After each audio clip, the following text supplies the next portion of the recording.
Hello and welcome to Hank Games Without Hank. My name is John Green and I am the manager of the Swindon Town Swoodily Poopers. Today we are in the FA Cup, a competition that has historically been the scene of much swoodily poopin' glory, and we are playing Blackpool, and we should win this game. And by win, I mean that we will probably lose. But we are going to do our best because this is our competition. We are the current holders of the FA Cup after last season's heroic victory over Chelsea. And gosh darn it, we're going to do our best to cling to it even here in world-class skill level. All right.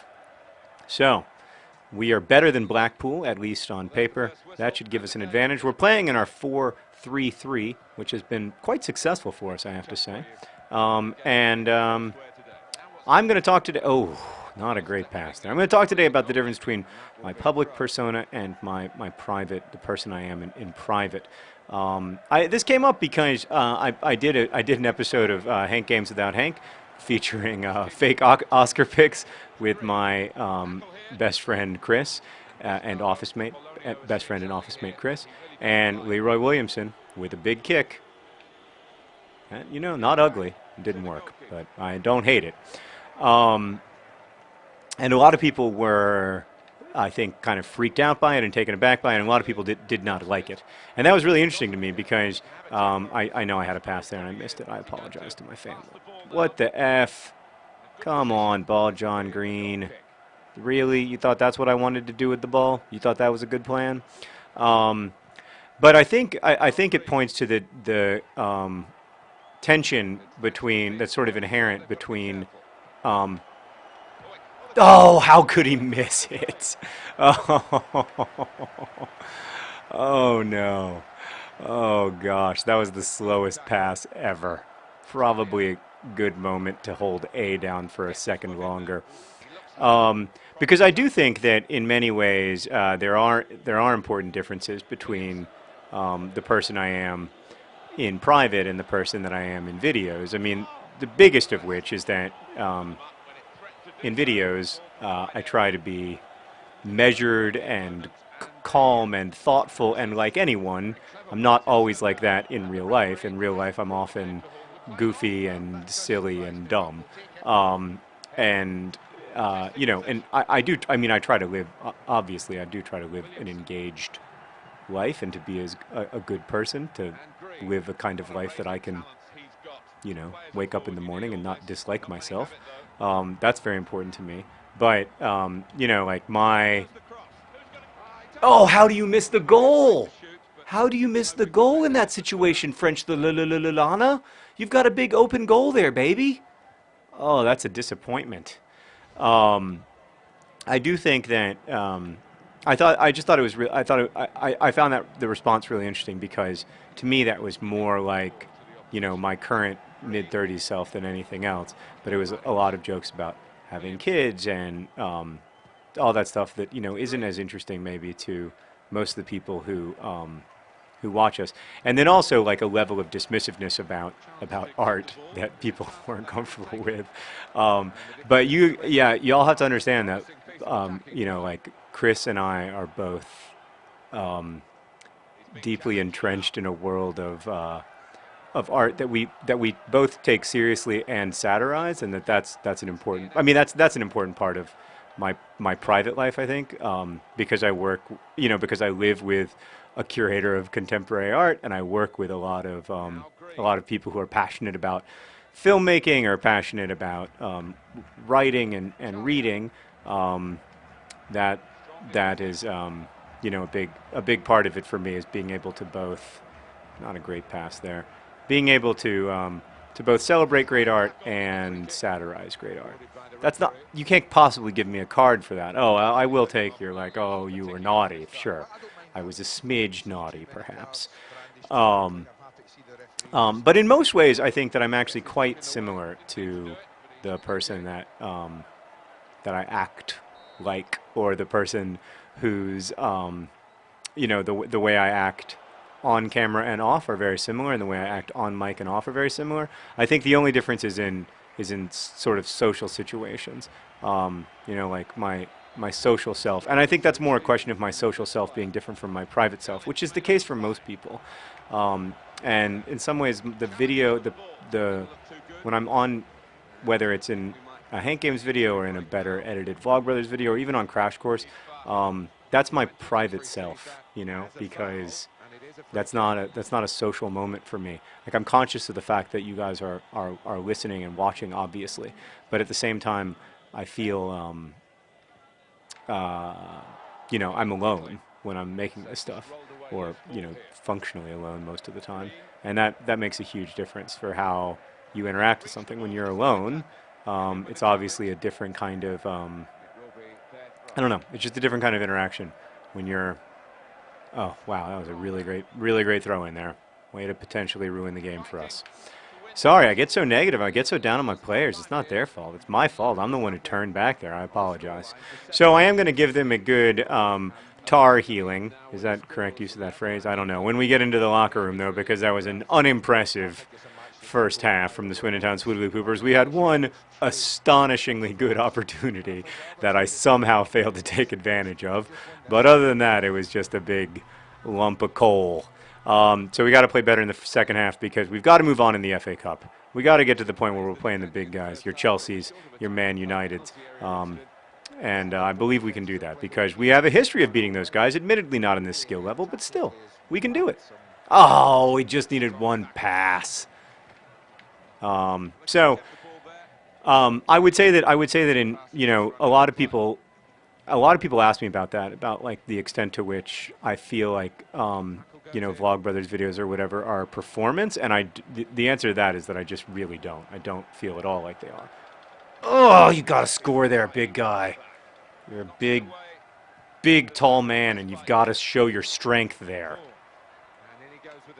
Yeah, I really don't. So that's the answer to that question. They don't feel performed to me at all, and like, I mean, obviously, like my voice is a little more passionate, and I'm trying to be interesting. And I get to edit, which is nice. I wish I could edit these Swoodly Pooper videos. Then it'd be just the highlights. Have you guys seen that guy who's doing the race to Division 1? That guy's amazing. What? Oh, he's strong. French the Lana! What?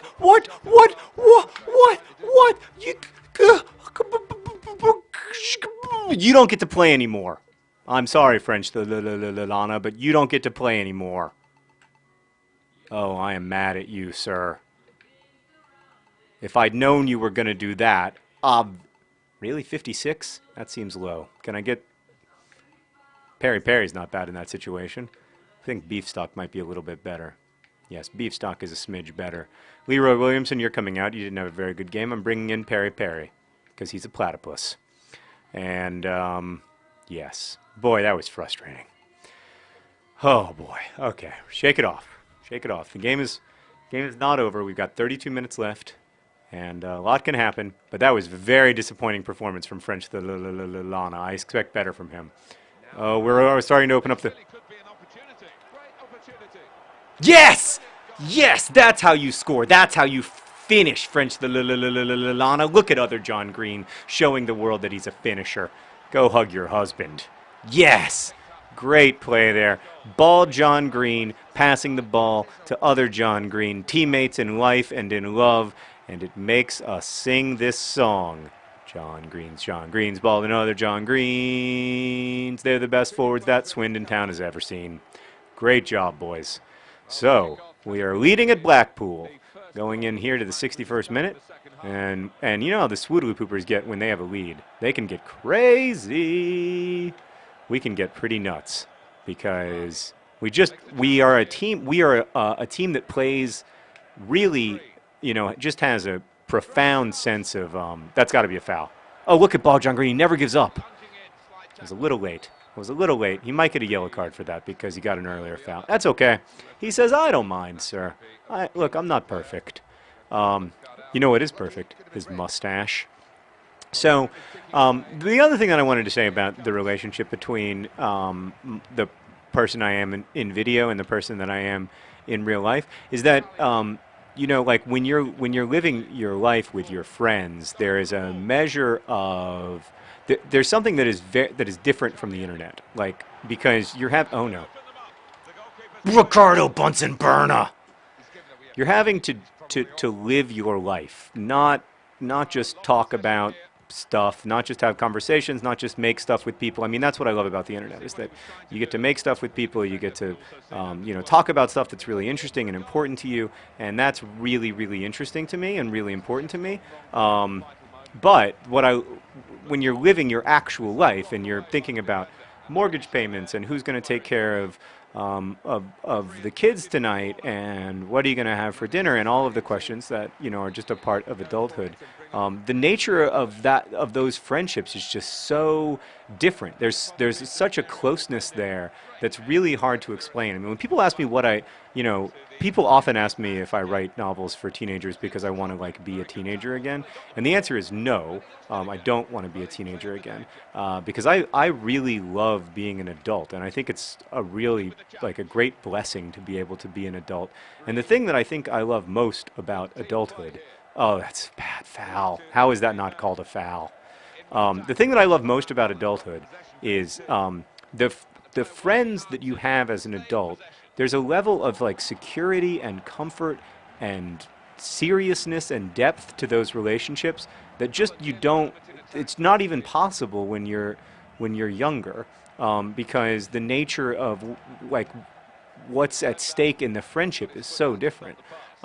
So I really value that about adulthood. And I mean, that's true not just of friendships, but also of marriages and other lifelong relationships, the relationship between parent and child as well. And it's really fun to be part of those relationships, even if it is, a lot of work and not necessarily day-to-day entertainment. And that's that's what that's ultimately what you value most in adult friendships, at least for me, is people you can count on who also make you laugh. I don't know of anyone in my life who does that more than Chris. But I'm blessed to have lots of wonderful friends, and many of whom I've known for a long, long time. And that's another thing that's really fun about being a so-called grown-up, is that you get to have friends for 20 years. Just last weekend, I was at a wedding of a guy I've known for literally 20 years. So that's pretty special. You know what else is pretty special? The Swindon Town Swoodly Poopers moving on in the FA Cup. Huzzah, huzzah, huzzah. I'm sorry, Blackpool, but it's time to smell your pits in shame. Look at that beautiful mustache. Oh, my goodness. And there's other John Green congratulating his teammates, Mr. Fahey, all the boys. Look at there, sharing an embrace. Congratulations to the Swindon Town Swoodly Poopers. We'll see you next time.